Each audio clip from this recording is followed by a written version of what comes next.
les jours. Donc, on avait à cœur avec François de créer cette conférence en ligne et de partager avec vous voilà, notre passion, notre vécu et aussi notre expertise.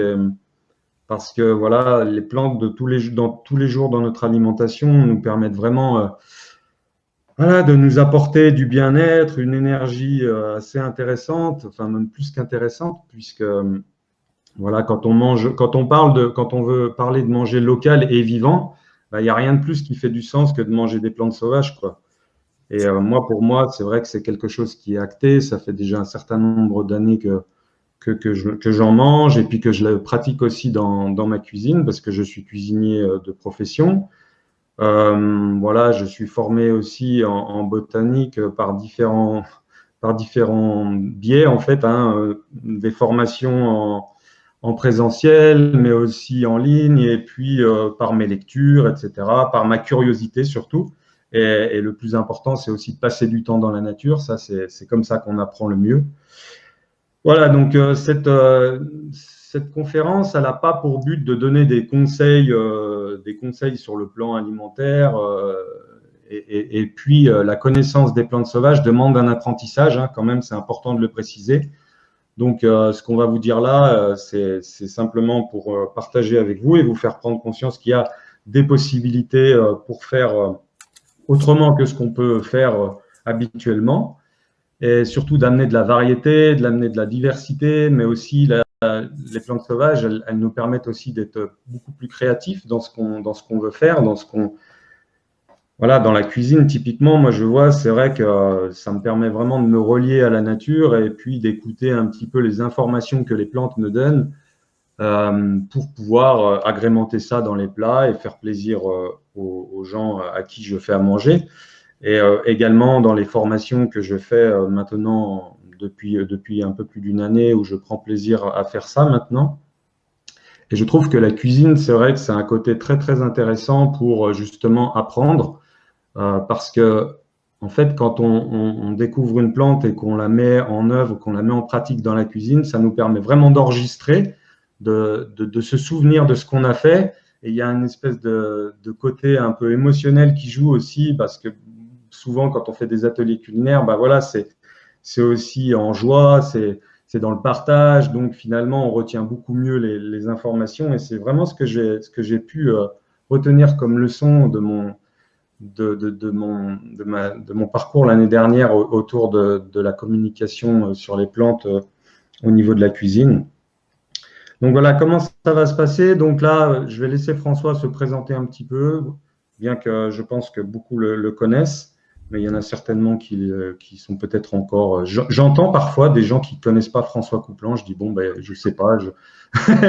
Je sais pas, ils sont pas branchés sur la même chose. Après, c'est vrai qu'on a aussi notre chemin. C'est important de découvrir les choses par nous-mêmes et puis de cheminer. Donc, à un moment donné, on découvre des personnes, on découvre des ouvrages, etc., qui vont nous emmener vers d'autres rencontres et qui vont nous faire évoluer en conscience. Et puis voilà, je trouve ça intéressant. Donc là, ça va se passer. Je vais laisser François se présenter un petit peu. Après, on va poser le débat, les plantes sauvages dans l'alimentation tous les jours au centre, un peu au centre de la table. C'est comme si on était ensemble là. Et par contre, on va d'abord discuter avec François tous les deux là pendant à peu près une trentaine de minutes, peut-être un peu plus. On verra, suivant comment ça se passe. On se laisse aussi la liberté de faire un peu comme on a envie, hein, au feeling. Et ensuite, on laissera une petite part à la fin enfin un petit temps à la fin pour partager ensemble et puis écouter un peu vos questionnements que vous auriez eus par rapport à nos échanges et puis par rapport notamment à l'alimentation avec les plantes sauvages. C'est vraiment le sujet. On n'est pas là non plus pour trop parler d'aspects techniques, ni parler enfin, on parle un peu de médicinal, mais c'est pas le sujet. Le sujet, c'est l'alimentation. Donc voilà, c'est vraiment très important. Et j'insiste hein, sur le fait qu'il faut vraiment se former si on veut pas finir comme Christopher McCandless, hein, le fameux film Into the Wild. Bon, après, ça ne veut pas dire qu'il faut avoir peur des plantes. Il y a beaucoup plus de plantes euh, comestibles que de plantes que de plantes toxiques quand même, donc ça c'est important à savoir. Et puis voilà, bah, écoutez, je vais laisser la parole à François si tu veux un petit peu te présenter et puis brièvement introduire le sujet. Merci François. Ah ben, je t'en prie, je t'en prie, je t'en prie. Est-ce qu'on m'entend bien? On m'entend correctement? Parfait, ouais, pour moi c'est bon. Bon, ok. Bah, je sais pas trop quoi dire. Moi, je vais dire me présenter en tant que tel. Ben oui. Non, je sais pas. Je sais pas. On y viendra peut-être après. Mais en tout cas, en ce qui concerne les plantes, pour moi, c'est un mode de vie, quoi. C'est une relation que j'ai démarrée avec les plantes il y a exactement 71 ans. Donc voilà, j'ai exploré la planète, pas forcément depuis tout ce temps-là partout, mais quand même les rapports avec les plantes, c'est quelque chose qui peut commencer très tôt, tout jeune, et c'est ce qui m'est arrivé grâce à ma mère qui était alpiniste. Et je trouvais ça vachement sympa. Voilà, je trouvais ça vachement sympa. Et ensuite, quand j'ai grandi un petit peu, que je me suis trouvé dans un milieu, comment dire, où il y avait du monde, où il fallait aller en classe, des trucs comme ça. Je me suis dit, mais c'est bizarre, ça. Les gens, ils connaissent pas les plantes. Ça m'a fait vraiment tout drôle. Alors, j'ai essayé de m'adapter. Bah, j'ai assez bien réussi quand même. Euh, mais, mais quand même, parce que j'ai eu une période très, très citadine, extrêmement citadine, je vivais à Paris. Mais quand même, tous les ans, on partait à la montagne et là, je retrouvais les plantes. Ça a toujours été quelque chose de vraiment fondamental, mon rapport avec les plantes. Et dès le départ, d'ailleurs, parce que les plantes, tous les gamins, ils envoient des plantes. Enfin, encore faut-il qu'on les laisse les toucher. Mais la chance que j'ai eue, c'est qu'on ramassait des plantes avec mes parents. Des plantes et des champignons, d'ailleurs. D'ailleurs, à l'époque, plantes et champignons, c'était la même chose encore. Enfin, je veux dire, c'est dans la même catégorie. Donc, voilà. Mais voilà, j'ai eu la chance d'avoir ce rapport direct avec les plantes qui passait par le côté cueillette, dégustation. Et chez nous, c'était valorisé. C'est ça, on en parlera un petit peu de cette histoire de symbole de statut que représentent les plantes sauvages, de leur dévalorisation, et qui explique, à mon avis, pourquoi les plantes sont vraiment délaissées, ont été délaissées pendant très longtemps et reviennent à la mode maintenant. Ça a beaucoup à faire avec le statut. Et pour moi, c'était pas un problème, ça. Donc voilà. Une chose que je voulais ajouter à ce que tu as dit tout à l'heure, c'est les plantes également, ça permet d'acquérir une indépendance. Ouais, complètement. Moi, voilà, même déjà quand j'étais gamin, bah, je me sentais à l'étroit, je me sentais pas à l'aise dans la société telle qu'on la vivait. Je pense que aujourd'hui, ça aurait été encore plus compliqué. Mais c'était pas mon truc, c'était pas mon truc. Donc je me suis dit à un moment, bah voilà, si la société me propose des choses qui m'intéressent pas, faut que j'aille vivre en dehors de la société. Ça me paraît assez cohérent. Et pour rendre la chose faisable, ben, je me suis dit, de l'air pour respirer, de l'eau pour boire, ça je trouve un petit peu partout. Par contre, me nourrir, comment est-ce que je fais? Et comme j'avais déjà une base de plantes sauvages, là j'ai fait un cours accéléré avec un oncle à moi qui était dans les Alpes de Haute-Provence et qui était végétarien et qui m'a branché sur le végétarisme alors que j'étais un gros carnivore. Euh, et résultat, au bout de quelques temps, j'ai pu en savoir suffisamment pour plonger au fond des bois et je suis parti vivre pendant une dizaine d'années en Amérique du Nord, parmi on peut dire parmi les plantes, quoi. Voilà. Et puis, enfin, je vous raconte pas tout parce que ça prendrait trop de temps, mais de fil en aiguille, je me rendant compte que finalement, les gens qui étaient autour de moi, y compris aux États-Unis, connaissaient pas grand-chose aux plantes, mais qu'il y avait beaucoup d'intérêt, quoi. Les gens avaient vraiment envie de connaître. Et comme l'a dit Steph tout à l'heure, très justement, ça demande du travail, quoi. Ça demande du travail, ça demande de la connaissance, ça demande surtout de la persévérance. Voilà. Et donc, bah, je me suis mis à emmener les gens dans la nature et à leur expliquer. Surtout, en fait, mon rôle, c'est surtout celui de mettre en contact les gens avec les plantes. Parce que moi, j'ai pas grand-chose à vous apprendre. En fait, c'est surtout la relation que vous développerez avec les plantes qui vous apprendra vraiment quelque chose de profond. Parce que les plantes, c'est pas seulement les mettre dans l'assiette, c'est pas seulement faire de la soupe d'ortie, voilà, ou du gratin de berce. tout ça c'est bien, c'est pas subsidiaire, c'est fondamental, mais ça n'est qu'une partie de la chose. J'insiste sur cette notion de relation. Les plantes sont des êtres vivants avec lesquels on peut développer une relation, et le fait de développer cette relation, ça va véritablement, c'est sûr, et pour moi c'est l'intérêt majeur de la chose, ça va changer votre vision du monde. C'est-à-dire vous verrez plus les choses de la même façon, vous aurez moins peur, vous serez moins surpris quand il y a des problématiques comme celles qu'on vit actuellement. Enfin, vous comprendrez nettement mieux comment se passent les choses, parce que vous aurez voilà, appris à comprendre cette relation entre l'homme et les plantes, cette relation entre l'homme et la nature, cette relation entre nous et nous-mêmes. D'ailleurs, c'est pas tout à fait comme on nous dit que c'est, quoi. Donc il faut aller chercher des façons de comprendre un petit peu différentes. Voilà, c'est un grand voyage, c'est une grande aventure ce qu'on vous propose.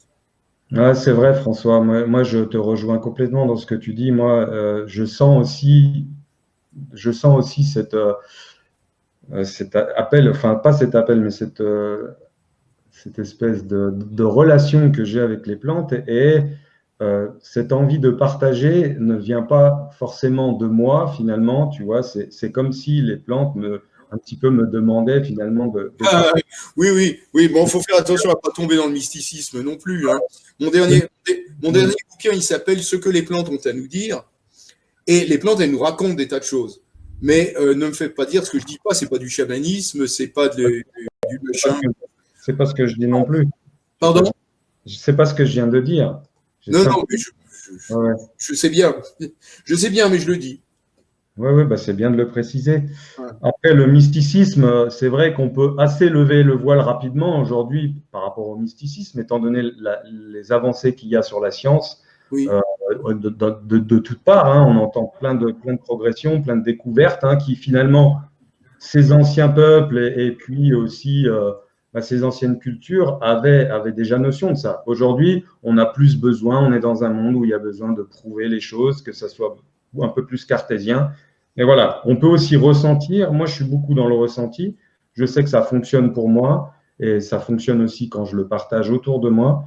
Donc c'est ce que tu disais, c'est vraiment que on découvre un nouveau monde. Moi, je l'ai vraiment découvert. En fait, je me suis intéressé aux plantes. Au début, je suis repassé par le jardin parce que voilà, j'étais cuisinier complètement déconnecté de la nature. À un moment donné, je travaillais en collectivité, je faisais des grosses prestations avec des milliers de repas et je trouvais plus de sens à ça. Et je suis retourné dans la nature et à un moment donné, en fait, je suis passé par le jardin. Donc, on me demandait de planter des légumes, mais typiquement, je m'intéressais d'abord aux plantes qui étaient là, qui étaient présentes spontanément, tu vois, à l'état naturel. Je me dis, mais qu'est-ce qu'elles font là? Puis je suis passé par la bioindication des sols, etc. Et c'était de la curiosité, mais qui m'a ouvert totalement à un nouveau monde. Et ça, je te rejoins complètement là-dessus, hein, ça c'est sûr, que ça nous nourrit après au-delà de notre corps, tu vois, au-delà de notre corps, parce que le fait de regarder une fleur, de regarder une plante, d'être en connexion dans la nature aussi. Tu vois, tout à l'heure, je suis allé cueillir ma salade, il y avait des oiseaux autour de moi. Voilà, j'ai vu des piquets-pêches, j'ai vu des rouges-gorges, tu vois, ça anime. Toutes ces choses-là sont là pour animer la nature et finalement aussi un petit peu réveiller notre âme finalement et nous permettre de nous exprimer pleinement en tant qu'être finalement sur Terre à un moment donné, quoi. Mais voilà, c'est une globalité tout ça. Donc après, voilà, les plantes, moi j'ai l'impression que pour moi, les plantes deviennent vraiment comme des membres de ma famille finalement, un petit peu, tu vois. Typiquement, quand je les retrouve, je suis super contente de voir la neige a fondu et puis je retrouve comme des membres de ma famille finalement et je m'amuse à créer avec, mais en concertation quand même, tu vois, parce que voilà, pour moi, c'est quelque chose d'évident et finalement. Après, comment on pourrait faire, comment on pourrait conseiller à des gens qui débutent, hein, qui ont envie de manger, par exemple, de manger des plantes. Donc déjà, la base, c'est sûr qu'il faut connaître. Hein, on va pas simplement avec l'application PlanNet, hein, qui existe aujourd'hui, où j'entends beaucoup de gens qui s'appuient là-dessus, mais attention, c'est pas une valeur sûre à 100%. Donc, il faut aussi évidemment se former, hein, avec des professionnels et puis s'intéresser surtout, voilà, et aller dans la nature. Oui, c'est vrai. Mais on gagne du temps en travaillant avec méthode. Tu vois, moi, j'ai des formations, je donne des stages, j'ai une formation à distance, j'ai une formation sur 3 ans. Toutes ces choses-là, ça marche d'autant mieux si on applique une méthode. Voilà. Ça, de toute façon, comment dire, le travail avec les plantes, il prendra très longtemps, il prendra des années. On pourra jamais tout savoir. Mais dès le départ, moi, quand j'emmène les gens, même rien que pendant quelques heures au bois de Vincennes, quand ils ressortent, ils, ils voient les choses différemment parce que ils ont pris le temps je dirais, de se mettre au niveau de la plante. Donc, je vais parler de la méthode après, peut-être, mais ça fait partie de la méthode, hein, ce que je dis. Il y a plusieurs aspects à ça. Je dirais que la première des choses, c'est de prendre le temps. Et c'est justement là où les plantes nous font le plus grand bien, c'est qu'elles nous obligent à prendre du temps.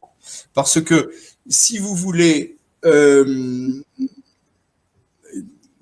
découvrir une plante, sérieusement, vous intéresser sérieusement aux plantes, il va falloir vous poser. Les plantes, elles courent pas dans tous les sens. Donc les plantes, elles sont là, et vous allez vous mettre devant, vous allez vous arrêter. Et vous allez vous arrêter. Pour ça, il va falloir prendre du temps. Et vous allez observer les plantes. Observer les plantes, ça veut dire regarder avec ses yeux, mais regarder en prenant le temps. Vous allez d'abord regarder avec vos yeux, vous pouvez regarder avec une petite loupe, vous allez découvrir tout plein de choses absolument extraordinaires. Pour le moment, on va juste être dans l'instant, dans la sensation, dans la relation justement avec la plante. Voilà, donc observer, regarder, mais observer aussi en touchant, observant en sentant la plante. Et puis si jamais vous savez déjà que la plante n'est pas toxique, parce que ça c'est aussi une chose qu'il faut apprendre, et rapidement, eh bien à ce moment-là, vous pouvez goûter la plante. Vous voyez, donc à part l'ouïe, c'est un petit peu plus difficile encore que ça marche avec certaines plantes, mais d'une façon générale, voilà, on approche les plantes avec tous ses sens. Et pour le moment, il n'est pas question de les identifier. Enfin, je veux dire, si on veut les identifier, si on peut les identifier, c'est très bien, mais enfin, c'est pas l'important. L'important, c'est vraiment l'observation. C'est vraiment le fait de prendre le temps avec la plante. Vous voyez, ressentir peut-être quelque chose, oui, pourquoi pas. Hein. Si ça se passe, c'est très bien aussi. Mais j'insiste sur le côté de la regarder, de la toucher et de la sentir, en tout cas déjà. Ça, c'est vraiment très important et ça va faire la différence. Voilà. Et après, la méthode. Vous voyez, la méthode, c'est-à-dire si vous voulez vraiment avancer, progresser dans cette voie, il faut faire les choses avec méthode. Voilà. Pour ça, moi, dans ma formation à distance, par exemple, j'ai des fiches qui sont très structurées et ça vous dit les choses à observer dans l'ordre. Voilà. On observe d'abord l'apparence générale de la plante. Ensuite, peut-être, on va regarder ses parties souterraines, si on arrive à les dégager un peu sans abîmer la plante. On va regarder comment sont les tiges, comment sont les feuilles, comment sont les fleurs, les fruits, etc. Voilà. Et pour tout ça, il y a aussi tout un pas à pas à faire. Regardez comment sont situées les feuilles sur le long de la tige, leur forme générale, leur sommet, leur base, leur branche, etc., leur nervation, tous ces trucs-là. Tout ça, ça va vous apporter plein d'éléments. Ça va vous apporter des éléments qui vont avoir une valeur en soi. Parce que, encore une fois, c'est ce qui crée la relation, le fait d'observer ça. Et en plus, ces éléments, on va avoir une valeur indicatrice en vue de l'identification de la plante.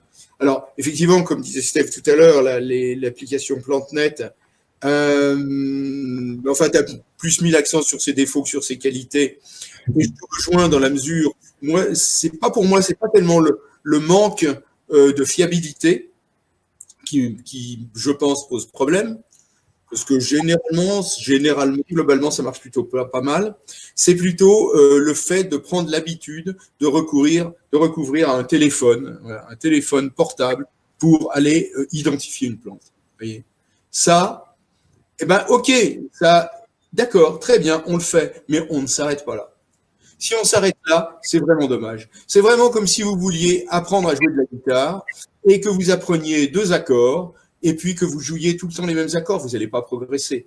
Vous voyez, le travail, il va se faire parce que vous allez passer du temps, de l'énergie, que vous allez carburer du ciboulot avec un bouquin pour chercher justement les critères. Alors, attendez, là, voilà, j'ai une plante en face de moi et je cherche à l'identifier. Alors, elle a les feuilles alternes opposées. Je regarde, opposées, l'une en face de l'autre, comme ça. Et en plus, décussées, tiens, comme ça. on me dit la tige a une section carrée. Je touche, oui, la tige a une section, etc. Rapidement, je sais que c'est une lamiacée, et comme je sais que, parce que je l'ai appris par ailleurs, hein, le travail il se fait sur plusieurs plans, comme j'ai appris par ailleurs que les lamiacées, globalement, dans nos régions en tout cas, ne sont pas toxiques, j'ai pas dit qu'elles étaient comestibles, j'ai dit ne sont pas toxiques, eh bien, ça me permet de savoir qu'au moins je peux la goûter, sans danger. Et après, je la goûte, je trouve, elle est sympa. Ok, eh ben, je sais pas ce que c'est précisément, peut-être encore, mais je sais que c'est une plante que je vais pouvoir utiliser déjà. Après, bien évidemment, un principe de base, hein, c'est on n'utilise pas une plante qu'on n'a pas identifiée de façon précise. D'accord. Mais une fois que vous êtes dans la famille, au niveau de la famille, vous avez déjà hyper progressé, vous voyez. Donc la toute première des choses, je vous dis, c'est l'observation, et ensuite, c'est d'arriver à placer les plantes dans une famille, et il y a une dizaine de familles comme ça, qui sont des grandes familles, on appelle ça les familles naturelles, et c'est relativement facile. Mais une fois que vous êtes dans la famille, vous avez vachement dégagé du terrain. Et ça, vous le faites, comprendre le principe des familles, vous le faites en quelques heures, et ensuite, je dirais même en quelques semaines, en quelques mois, vous avez fait le tour des différentes familles, quoi.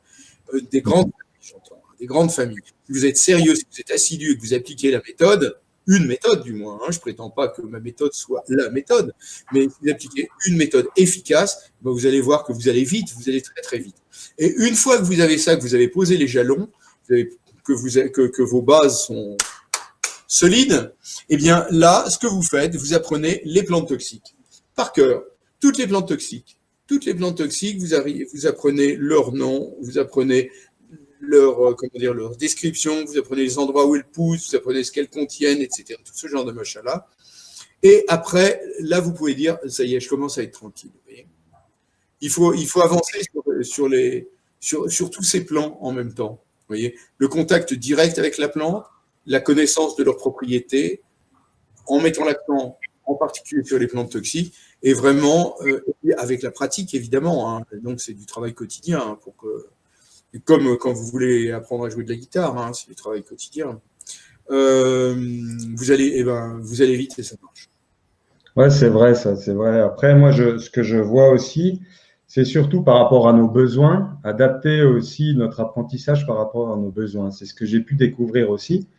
Et notamment, par exemple, en cuisine, quand on veut se faire plaisir, quand on veut une alimentation aussi qui soit riche en énergie, en nutriments notamment. On parle beaucoup de nutriments. Voilà, on sait que l'alimentation vivante, je le répète, tout à l'heure, je l'ai dit en introduction, mais quand on mange des plantes sauvages, typiquement, là, je disais, oui, une plante sauvage, typiquement, elle est dans un milieu naturel qui a parfois une certaine rudesse, hein, forcément.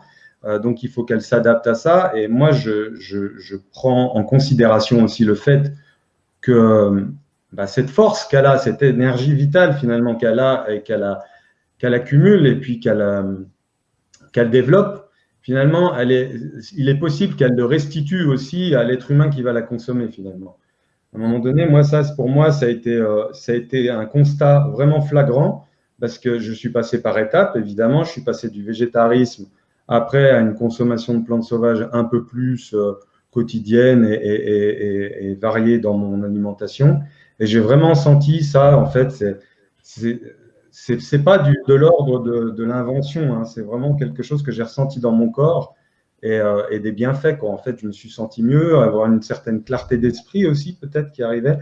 Et tout ça pour dire que moi, je n'avais pas forcément besoin d'apprendre vraiment toutes les caractéristiques d'une plante, toutes les caractéristiques d'une plante pour pouvoir les mettre en œuvre, notamment dans mon alimentation. Voilà, ça c'était pour reprendre un peu le sujet central.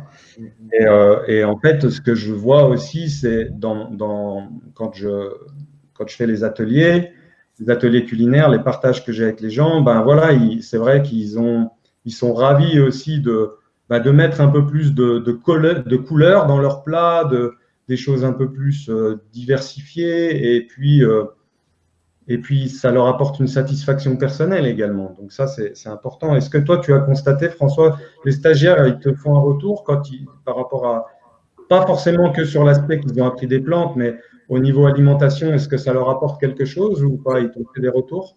C'est clair. Oui. Oui, c'est clair d'une façon générale. Bien sûr. Bien sûr. Je veux dire, Quand on goûte aux plantes sauvages, bah, après, je vais dire l'alimentation néolithique, l'alimentation normale, elle paraît quand même fade, moi, je trouve. Oui, c'est sûr. Après, c'est un petit peu comme, évidemment, quand on voit que les plantes, voilà, elles se nourrissent aussi évidemment du soleil pour leur chlorophylle, etc. Du coup, enfin, ça rejoint mon idée c'est pour dire un petit peu dans les processus de germination, quand on voit aujourd'hui les processus de germination, on sait que ça a une puissance vitale et une énergie nutritive hautement avec un gros potentiel. Et ça, les plantes sauvages, évidemment qu'elles l'ont dans la nature et qu'il n'y a pas forcément aussi besoin de faire des transformations ou des modifications pour pouvoir bénéficier de ça pour son corps, en fait. C'est ça qui est important pour moi de communiquer aussi là-dessus. C'est vrai, c'est assez simple. Hein. Oui. C'est assez simple, mais on peut aussi bien, tu sais, moi, mon plat favori, vraiment, mon plat favori, c'est des oignons dans de l'huile d'olive, des plantes de toutes sortes. Là, je suis en ce moment, c'est les porcelles. J'adore les porcelles. C'est délicieux. Ah. C'est une plante qui est vraiment méconnue, mais j'aime beaucoup. Bon, mais ça peut être plein d'autres choses. Voilà, haché en morceaux, revenu, un peu de sel, et je mets un petit peu de fromage dedans ou quelque chose, diverses choses. Voilà. Et pour moi, enfin, je veux dire, il n'y a pas plus simple, mais ça me va bien, quoi. Ça me va bien. Mais d'un autre côté, je me souviens, c'est vrai, quand même, avec une certaine nostalgie, peut-être, je dois le dire, au plat que préparait Marc Vera quand on travaillait ensemble, où c'était d'une sophistication assez étonnante et toujours remarquable de saveur et d'équilibre. Voilà, donc ça peut prêter à des créations culinaires extrêmement sophistiquées, extrêmement ouais, enfin voilà, et médiatisables et médiatisées, c'est très bien, ou faire des choses qui sont vraiment hyper simples, quoi. Ouais, moi je reste plutôt sur cet aspect-là, notamment rester dans la simplicité. Ouais. Ça rejoint ce que je te disais tout à l'heure, il n'y a pas besoin de transformation ou de mesure. De temps en temps, il y a quand même des choses qui sont vraiment intéressantes à faire, qui ne sont pas forcément extrêmement compliquées, mais qu'il faut apprendre, quoi, tu vois, qui tombent pas, qui se trouvent pas sous le sabot d'un cheval, comme ça, c'est pas, tu vois, il y a des préparations, les extractions, les choses comme ça, faire chanter les saveurs des plantes, comme disait Marc, ça peut être vachement sympa aussi. Oui, évidemment. Alors attends, j'ai encore un autre. Ça prend pas forcément beaucoup de temps. Moi, je vois dans nos stages, on fait ben, tu l'as vu, on fait de la cuisine qui est quand même relativement élaborée, mais quand même en même temps qui va pas trop vite et qui peut être préparée par des gens qui n'ont pas forcément des connaissances techniques très poussées. Voilà. Donc c'est intéressant, je trouve, d'aller dans cette voie. Oui, effectivement. Après, c'est vrai que, comme tu dis, c'est bien aussi d'expérimenter, d'essayer des choses pour justement ressortir un peu plus la saveur de la plante. Dans ce sens-là, c'est vrai que c'est intéressant de le faire, effectivement, parce que voilà. Après, on a aussi des techniques culinaires, tu vois. Typiquement, quand si on coupe une plante, si on l'émince, on va la couper avec un couteau qui soit bien affûté, évidemment. On ne va pas la passer au hachoir, par exemple, pour aussi garder ce côté nature de la plante. Ça, c'est important aussi.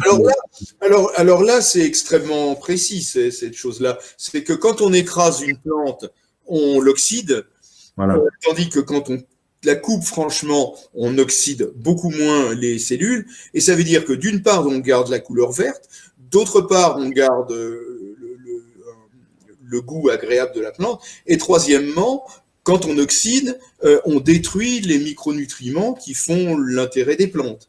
Donc, il y a des raisons bien précises pour traiter les plantes de certaines façons, effectivement. Et du coup, alors Keiko aussi qui cuisine pendant tes stages, qui t'accompagne, c'est vrai moi, c'est un petit peu un truc qui m'avait frappé parce que quand j'avais cuisiné la première fois avec elle, elle me disait oui, mais il faut faire comme ça, et je me disais mais pourquoi elle me dit ça, et alors que moi j'avais des années déjà d'expérience où je faisais d'une autre manière. Et finalement, j'ai aussi ça m'a appris aussi à comprendre par la suite, où tu m'as expliqué tout ça, le fait que, ben voilà, qu'il y a aussi, en plus, plus que les Japonais, ils ont toutes ces techniques pour couper des légumes dans un sens par rapport aux fibres, etc., pour vraiment garder toute l'énergie du légume ou de la plante. Et ça, c'est un côté très, très intéressant aussi. Oui. Alors Keiko, effectivement, c'est ma femme, où elle est cuisinière de cuisine traditionnelle japonaise. D'ailleurs, on s'est rencontrés par les plantes sauvages, parce que au Japon, dans l'alimentation normale du japonais moyen, les plantes sauvages sont un élément parmi d'autres, et un élément pas comme les autres d'ailleurs, parce que c'est un élément très valorisé, justement parce qu'il vient de la nature. Alors que chez nous, au contraire, tu vois, et c'est là où c'est intéressant, hein, le côté rencontre Est-Ouest, chez nous, les plantes sauvages sont dévalorisées depuis le Moyen-Âge, justement parce qu'elles viennent de la nature.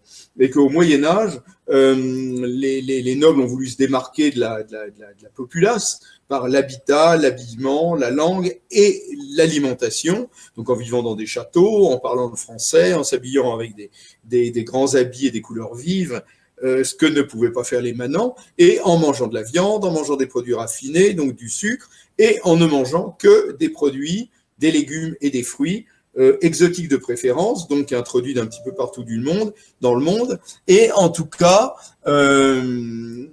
qui ont été transformés par le génie de l'être humain, c'est-à-dire par la culture. Voilà.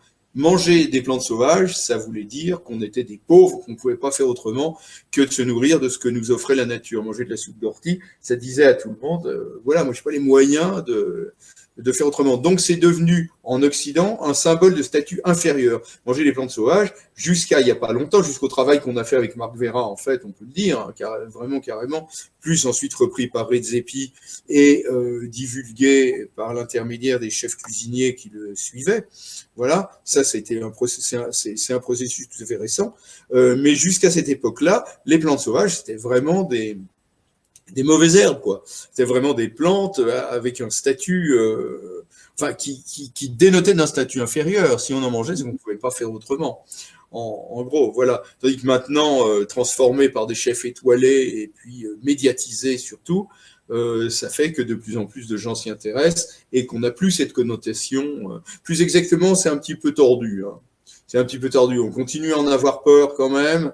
Mais voilà, quand on voit que les émissions de tête chef à la télé parlent d'Achille Millefeuille ou de Cardamine des Prés, ça les remet sur le devant de la scène. Voilà. Tandis qu'au Japon, il n'y a jamais eu cette coupure.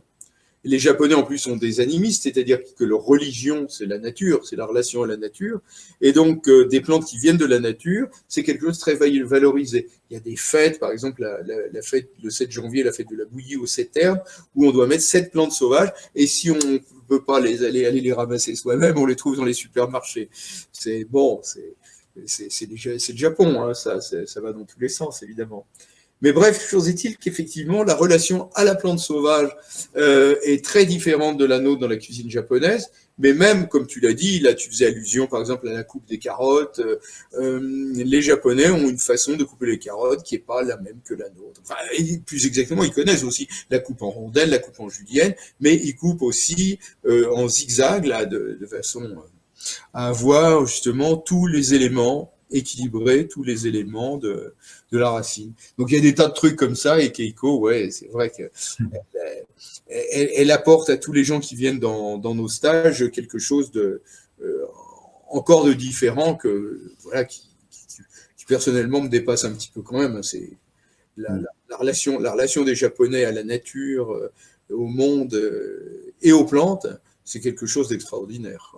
C'est vrai, et puis là, avec toutes ces années un petit peu de mise à l'écart des plantes, ou du moins de diabolisation des plantes, c'est vrai que aujourd'hui ça revient, et puis tu as fait quand même un gros travail avec Marc Vera, évidemment, et c'est vrai que c'était une belle porte d'entrée finalement pour relier les gens, parce que faire passer un aliment, un ingrédient, du moins une plante, hein, finalement, qui est au départ est considéré comme diabolique, comme quelque chose de luxueux finalement et de rare. En fait, on passe du luxueux à la rareté. Et en fait, c'est la rareté, elle est dans le fait qu'on n'a pas beaucoup de gens qui connaissent ça finalement et qui maîtrisent le sujet. Ah, ça, c'est Et, sûr. ouais. Là, je suis d'accord avec toi. Moi, d'ailleurs, c'est un livre que je vais écrire un de ces jours, justement, avec Marc Vera, pour expliquer un petit peu. Non, mais je veux pas dire des choses méchantes. Mais là, quand on entame ce sujet, là, ça me fait bondir, quoi. Parce que quand je vois la façon dont la plupart des chefs cuisiniers que j'ai eu l'occasion de rencontrer et qui me disent utiliser les plantes sauvages le font, oh putain, mais je déprime, quoi. Mais je déprime.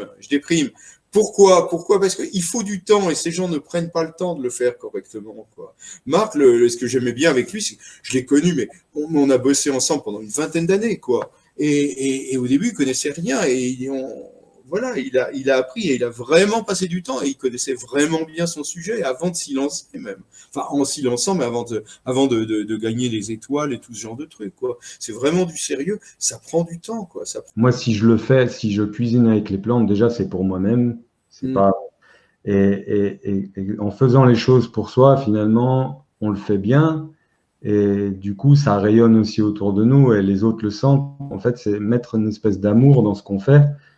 Pour moi, c'est une évidence. Et typiquement, par rapport à ce qu'on parlait tout à l'heure, l'ultra-transformation des plantes sauvages, ça fait pas de sens. Après, si on n'a pas un processus bien défini qui permet de mettre en exergue justement le côté gustatif de la plante. Mm. Voilà, bon, c'était la petite aparté. Bon, toi, quels sont tes projets à venir, François, là, à 71 ou 71? Mes projets, j'ai aucun projet, moi. Tu sais, Aucun projet. non, non, je vis dans l'instant présent, donc j'ai aucun projet spécial et j'en ai tout plein en même temps, quoi, bien sûr, évidemment. De toute façon, moi, ce qui me prend le plus clair de mon temps, bah, c'est de gérer mes 2 sessions de mon collège pratique d'ethnobotanique, là, cette formation sur 3 ans qui se déroule en France, près de Lyon, à Brinda précisément. Et ça, c'est génial, quoi. Bosser avec une vingtaine de personnes comme ça pendant plusieurs années pour leur faire découvrir le monde végétal d'une part et l'univers, enfin, ou l'univers végétal peut-être et le monde des relations entre l'homme et les plantes, on va dire, c'est passionnant, c'est vraiment génial. C'est ce que j'aime, ma relation avec les plantes et ma relation avec des êtres humains. Donc ça c'est bien. Oui, oui, on développe tout ça parce qu'il y a beaucoup de demandes et il faut arriver à suivre. Voilà.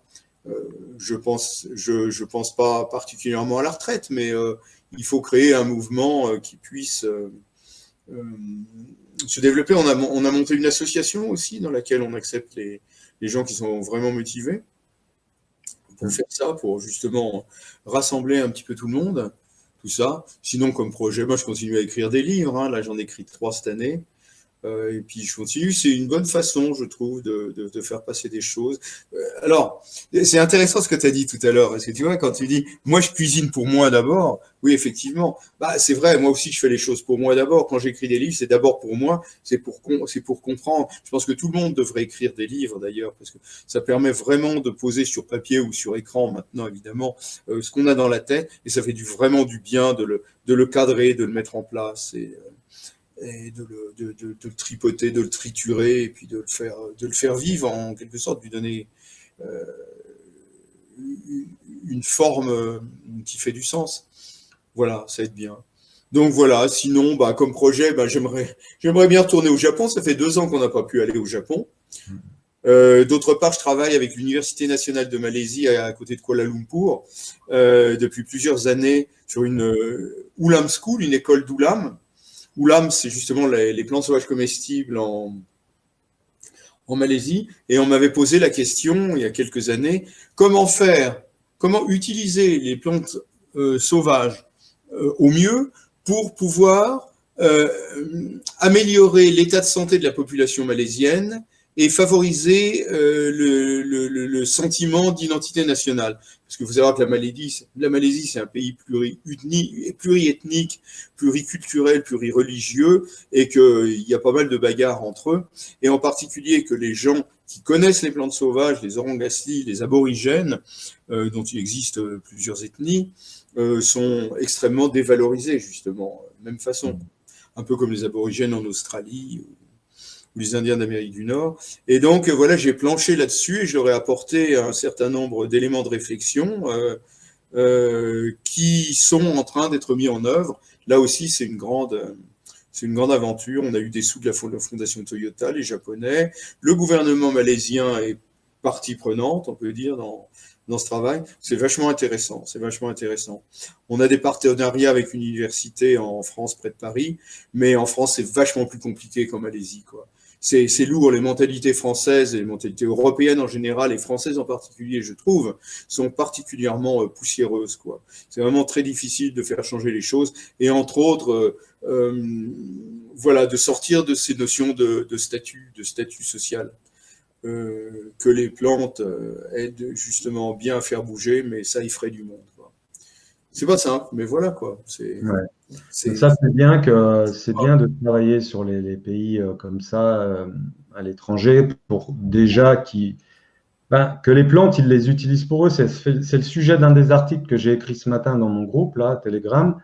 On voit, il y a beaucoup de plantes qui viennent de l'étranger, on met un petit peu, entre guillemets, à la mode aujourd'hui pour dire, mais en fait, les populations locales, d'où vient cette plante, ne peuvent déjà même pas se nourrir eux-mêmes avec cette plante ou se soigner, typiquement, finalement, et tout est pris pour ramener dans un pays, entre guillemets, soi-disant développé, voilà, et du coup, ça crée de la pauvreté aussi dans ces pays, quoi. Pauvreté et de la pauvreté.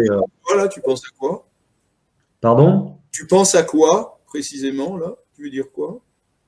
Là, par exemple, typiquement, quand on parle du ginseng, voilà, le ginseng, on en entend parler partout, par exemple, notamment aussi ce que ça implique sur l'environnement, le fait de cultiver ça spécialement pour des Européens et pour faire des compléments alimentaires, typiquement, je ne suis pas sûr que ce soit justifié, d'autant qu'on a toutes les plantes sauvages autour de nous qui sont, je pense… Mais ça, c'est la part de rêve, ça. Ça, c'est la part de rêve dont je parlais tout à l'heure qui fait qu'on préférait les légumes qui proviennent d'ailleurs et tout ce genre de choses plutôt que les plantes qui poussent autour de nous. Le ginseng, ça fait rêver les Chinois, d'ailleurs, ça fait rêver les Japonais, ça fait rêver un peu le monde entier, il n'y a pas que les Occidentaux. Hein.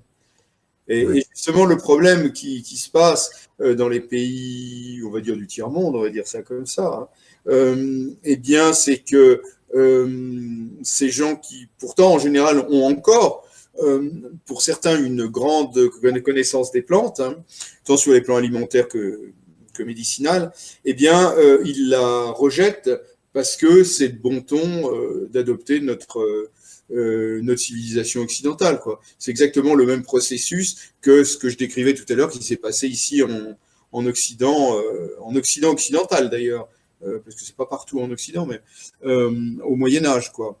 Voilà. Moi, je vois, et c'est pour ça justement qu'en Malaisie, l'état de santé de la population est tellement mauvais, c'est que ces gens sont les plus riches d'Asie du Sud-Est.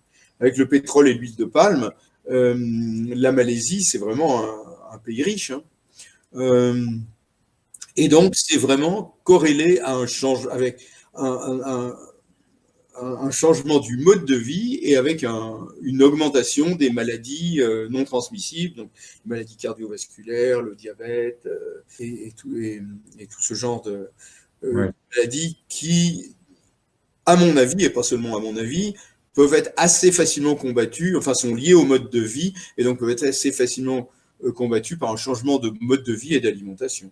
Je suis d'accord avec ça. On va peut-être maintenant, on va peut-être laisser nos invités poser quelques questions s'ils ont envie par rapport à ce qu'on vient d'échanger et puis leur questionnement sur les plantes sauvages dans l'alimentation de tous les jours. Voilà, c'est vrai que le message qu'on avait surtout envie de transmettre, c'était que les plantes ont la capacité de nourrir au-delà de notre corps. Apprendre les plantes procure une capacité vraiment de mieux-être en soi et de comprendre son environnement aussi dans lequel on vit. Moi, c'est vraiment ce qui m'a emmené à ça, vraiment. Et les plantes deviennent des membres de la famille. Pour moi, c'est comme si c'est vraiment ça pour moi. En fait, j'ai l'impression. Alors, si vous voulez poser une question, en bas, vous avez la main, vous levez la main. Ça fait un peu scolaire, mais ça me permettra d'ouvrir les micros seulement à ceux qui souhaitent poser une question. C'est Xénaria. Je voulais savoir, par rapport à ce que tu as présenté dans ta petite assiette là, j'aimerais bien connaître toute la diversité. Et ben là, j'ai ramassé 14, voilà, 14 plantes sur mon palier de porte. Hein, vraiment, c'est. Eh ben, essayez de deviner un petit peu. Bon, il y a des choses qui sont évidentes, mais il y en a d'autres qui sont un peu cachées. Des feuilles de prime vert, non? Oui, déjà, oui, prime vert, c'est sûr. Il y a des Ouais. Des noisettes, oui, ça, c'était pas. Ça, c'était pas moitié, mais un Des peu. noisettes sauvages, bien sûr. J'ai un peu triché quand même. Pourquoi? Ça existe? Donc, il y a de la pimprenelle, du plantain, du pissenlit, la cardamine des bois, j'ai trouvé. Oui, une petite cardamine. Ouais. Ouais, du trèfle, de l'oseille, des lierres terrestres, du lamier, Ah oui. des feuilles de benoîte. Moi, j'aime bien. La lampsane, T'aimes et bien bien les sûr feuilles le de calendula et les fleurs et les feuilles de pâquerette également. Donc, c'est un peu en fait, c'est une salade d'hiver. Donc, typiquement, c'est un peu rugueux, c'est quand même coriace, hein, parce que c'est des, voilà, c'est des feuilles qui ont, qui ont vécu l'hiver sous la neige. Et, bon, bien que j'ai pris les jeunes pousses quand même, par exemple. Beaucoup. Il y a quand même pas mal de jeunes pousses. Mais moi, j'aime assez ces salades comme ça en sortie d'hiver, notamment, c'est bien dépuratif aussi pour entrer dans le printemps. Donc, tout ça, enfin, j'adore, ouais, j'aime bien. Je me suis aussi fait une soupe, une petite Ouais. prime vert oseille qui m'attend là, bien au chaud. Et puis voilà. Mais j'ai pas mis de pommes de terre, j'ai juste mis un oignon, j'ai fait revenir un petit oignon. J'ai mouillé et j'ai mis mes plantes dedans. Et voilà. Bon, après, il y a de la cuisson, hein, évidemment, mais Mhm. voilà, c'est assez sympa. Bon, voilà, j'ai répondu à ta question. Donc, 14 plantes hein, que j'ai trouvées sur mon palier de porte vraiment tout à l'heure avant d'entamer. Mhm. Ok. Voilà. Et qu'est-ce que j'allais dire? Oui, il y a aussi des feuilles des arbres aussi qu'on peut manger, je pense. Je pense Oui, aux feuilles d'aubépine. Ouais, c'est bon, ça. ouais. Printemps, c'est bon. Moi, j'aime bien le tilleul aussi. C'est magnifique, le tilleul. Ah, tilleul aussi, d'accord. Ok. Ben là, on va y venir au printemps. Il y aura en plus, d'autant plus qu'elles sont tendres à cette époque, donc c'est la période la plus propice pour grignoter des feuilles d'arbre, effectivement. Mhm. Quelqu'un a une question autre? Oui, moi. Oui, je t'en prie.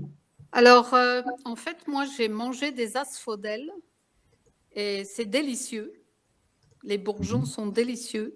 Mais j'ai eu un énorme problème après. Au bout d'une heure, j'ai eu une vision double et je croyais que c'était de la fatigue. Et puis, encore une demi-heure plus tard, j'ai commencé à vomir et j'ai vomi pendant 24 heures. Donc, j'ai une grande question par rapport à ça. Ah oui, je crois que tu peux y apporter une réponse hein, à la question quand même, tu crois pas? Oui, c'est quand C'est même. pas très bon. Mais qu'est-ce que je veux dire? C'était quel asphodèle? C'était où?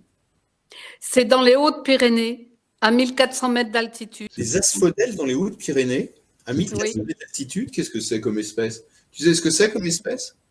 Non, L'asphodèle là-haut? mais tout le monde en mange dans le coin. Tout le monde en mange? Oui. Ça fait partie Beaucoup de gens dans mes amis en mangent. Des pousses d'asphodèle? Oui, les bourgeons d'asphodèle. Les bourgeons? Qu'est-ce que t'appelles les bourgeons? Eh ben, juste avant que ça devienne une fleur. les inflorés, ouais, les boutons. Juste les boutons floraux au sommet de la tige? Mais Oui. c'est des grandes asphodèles? C'est petit? C'est comment? C'est des grandes. C'est des grandes? Ah ouais. Ouais. Moi, il m'est arrivé d'en manger, effectivement, mais en petite quantité. Hein. Oui, c'était en petite quantité, un peu comme des asperges en entrée, quoi. Ouais, d'accord. Et c'est délicieux. Par contre, j'ai eu un gros problème. Je Ah n'ai oui, pas oui, eu de oui. problème avec les fruits, je les ai pas mangés, mais avec les racines, j'ai pas eu les bulbes, j'ai pas eu de problème. C'est les tubercules, c'est les tubercules. Les tubercules, voilà, chercher le mot. Ouais. Mais par contre, j'aimerais comprendre pourquoi j'ai eu ça, alors que partout, sur tous les sites, je voyais comestibles. Tu as mangé cru? Tu les as mangés crus? Non, cuites. Cuites, ouais, parce que normalement, la cuisson enlève aussi le niveau de toxicité. Parce qu'il y a quand même un peu de toxicité dans cette plante. Hein. Ouais, c'est pas clair du tout, les asphodèles. Ouais. Il y a quand voilà. même. Non, c'est pas clair.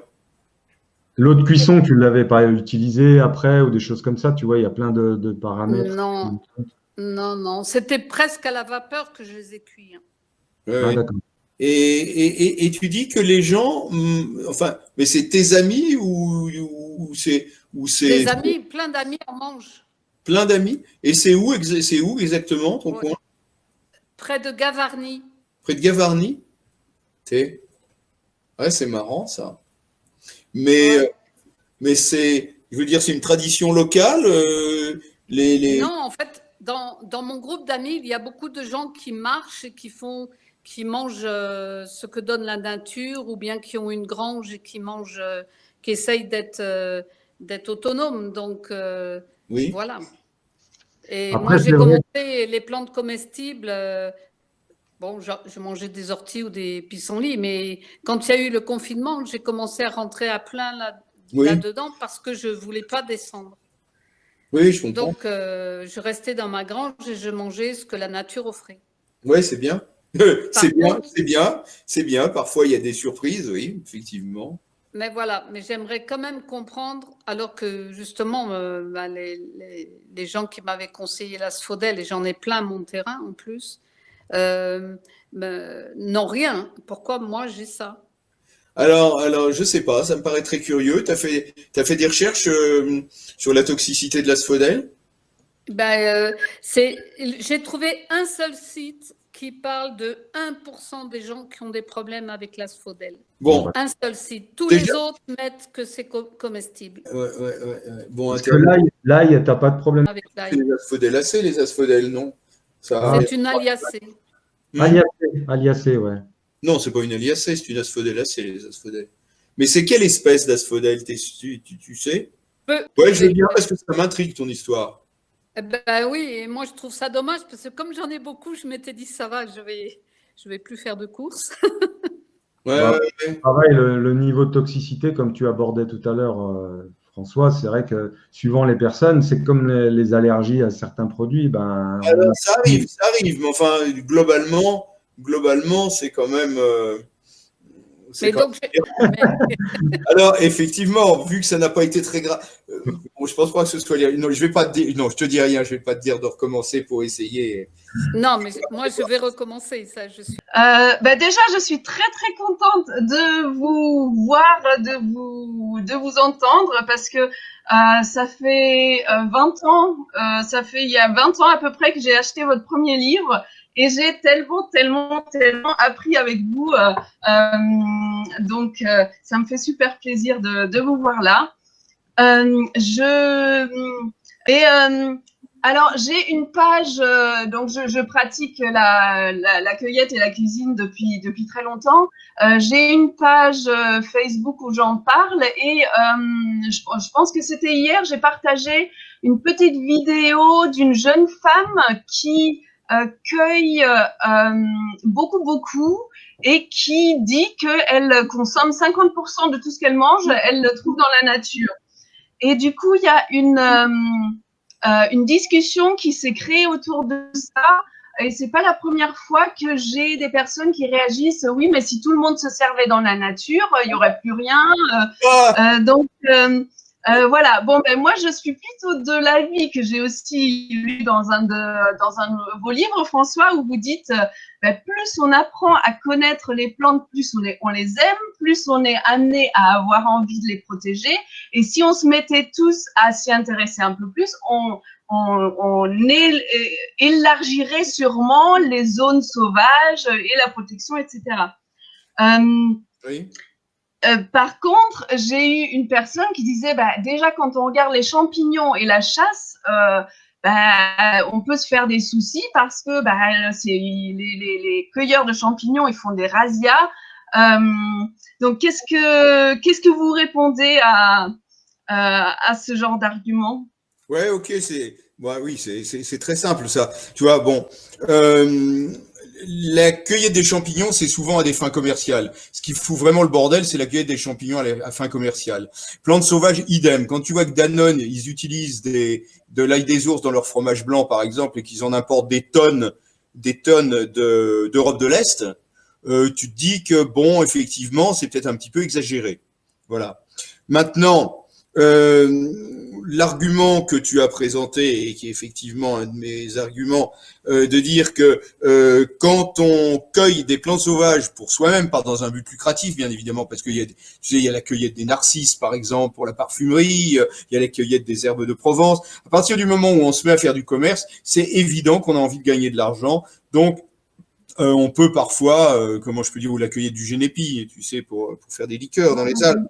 Bon, ça peut donner lieu à des dérapages, ça c'est sûr. Quand on cueille pour soi, et comment dire, ça, moi, je suis absolument persuadé, parce que je le vois, quoi, qu'il y a davantage de personnes qui se mettent à ramasser des plantes pour elles-mêmes et qui vont développer une connaissance des plantes, une relation avec la nature, on va dire, qu'elles n'avaient pas avant. Et ça, pour moi, c'est sûr que ça va avec un respect. On ne peut pas, on ne peut pas protéger ou même respecter ce qu'on ne connaît pas. Et à partir du moment où on a un lien fort avec les plantes et qu'en plus, et ma foi, faut pas perdre cette vue aussi, on les utilise, on va pas se mettre à faire n'importe quoi de toute façon.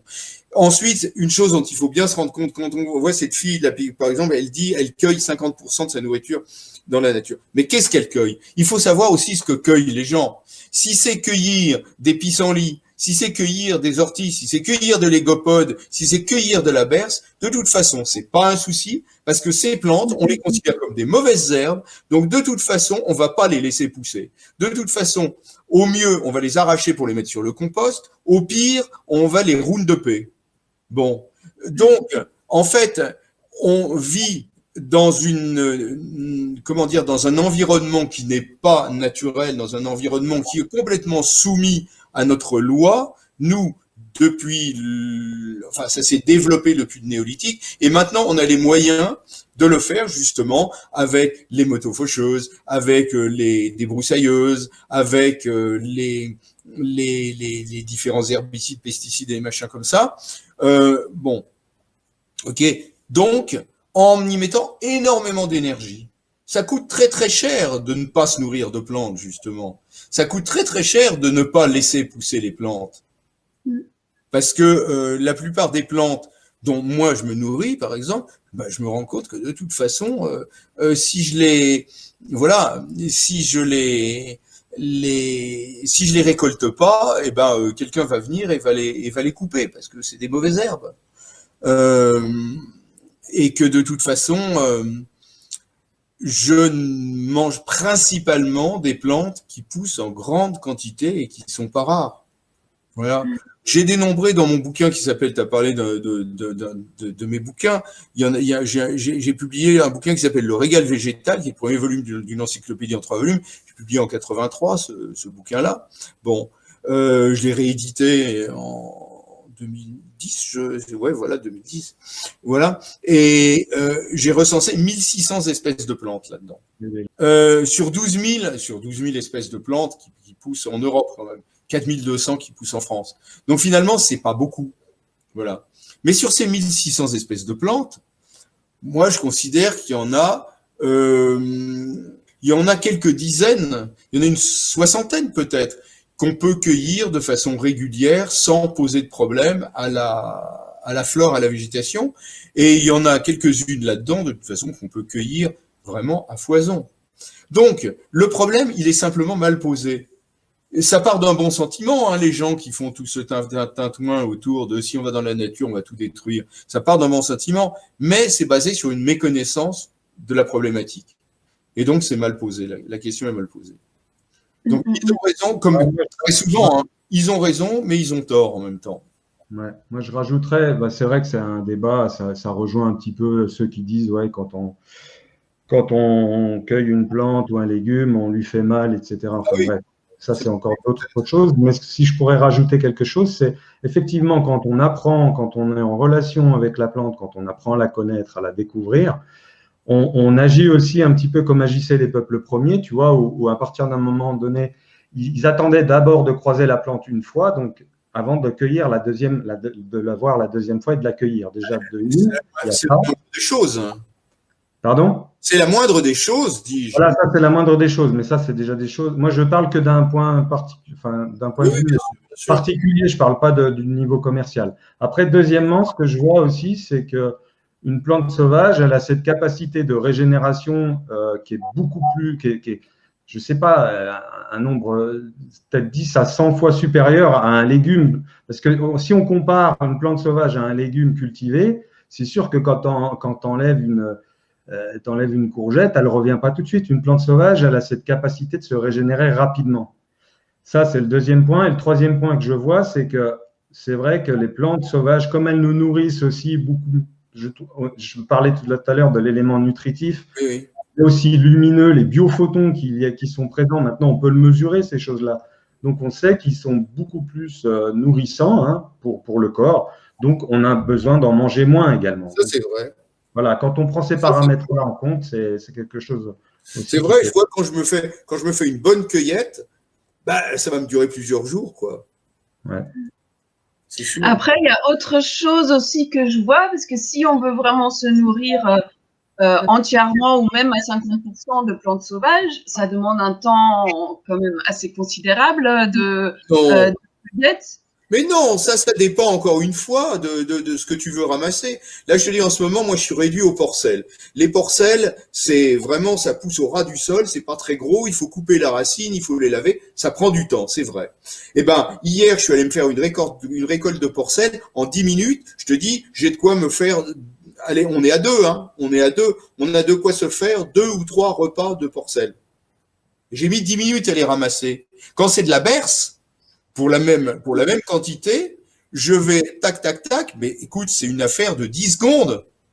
Est-ce que ça fait un repas complet? Est-ce que il faut pas quelque chose de plus consistant, des glucides, des glands, des racines, quelque chose pour être rassasié?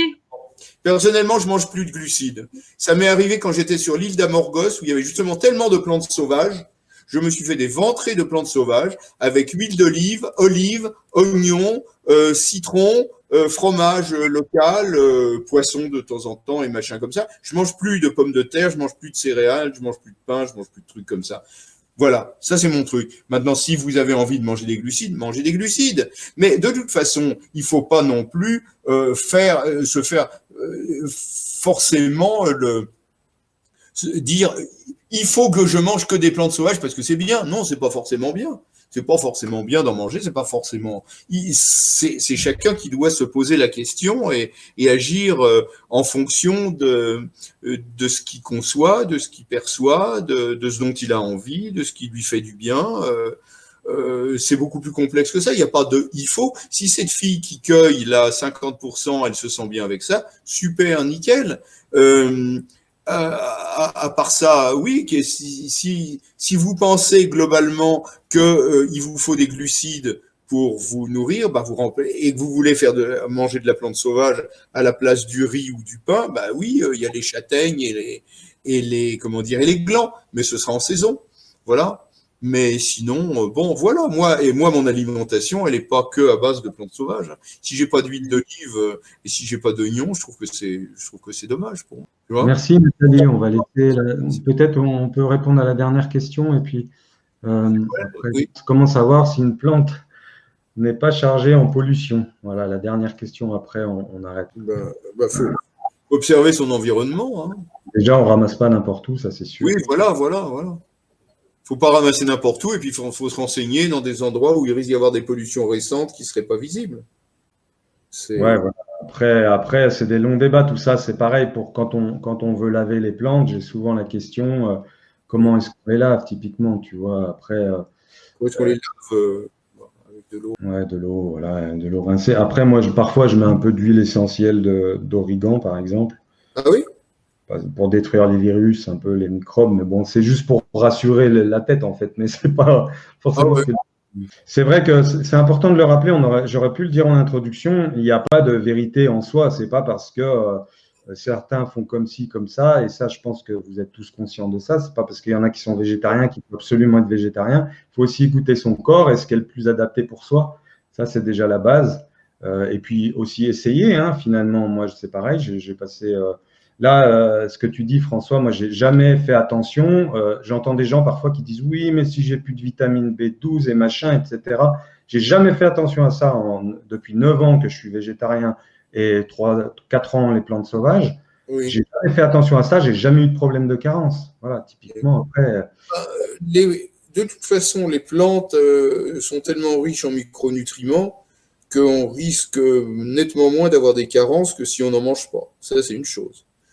Mais il n'y a pas besoin d'en ajouter beaucoup, justement, pour avoir les nutriments qui sont nécessaires. Et oui, effectivement, moi, je crois qu'on se rend bien compte de ce que ça nous apporte et de l'effet que ça a sur nous quand on...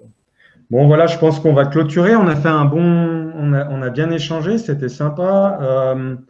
Si vous avez encore des questions, n'hésitez pas à nous en poser. Alors, François, il a son site internet, tu peux le rappeler, ton site? Oui, www.couplan.com. Couplan.com, vous trouverez son adresse mail si vous avez des questions. Moi, c'est lameculinaire.com. Donc voilà, et puis le second, j'en ai un deuxième, plantesauvage.fr, qui existe que depuis fin d'année, qui va vraiment être destiné sur la communication des plantes sauvages et les formations notamment. Donc voilà, c'était un grand plaisir d'être avec vous. Merci à François d'avoir honoré d'avoir honoré ta présence. Et puis, j'ai beaucoup de gratitude pour avoir partagé ce moment avec vous tous, entre passionnés, entre débutants, entre moins débutants, entre connaisseurs, moins connaisseurs. C'est juste la richesse du monde et la richesse qu'on peut aussi observer dans la nature. Et pour moi, c'est important de trouver des solutions aussi pour continuer quand même de communiquer ensemble. Voilà, pour moi, c'était un élan du cœur aussi, le fait de tous vous inviter là. Avec François, on avait envie de ça, de partager ce moment. Voilà, merci à tous. J'ai beaucoup de gratitude. François, je te laisse clôturer si tu veux. Oh, bah, je dirais vive la technologie moderne, quoi. C'est quand même assez marrant, moi, je trouve, de parler de plantes sur Internet, non? C'est clair, ouais, c'est ça.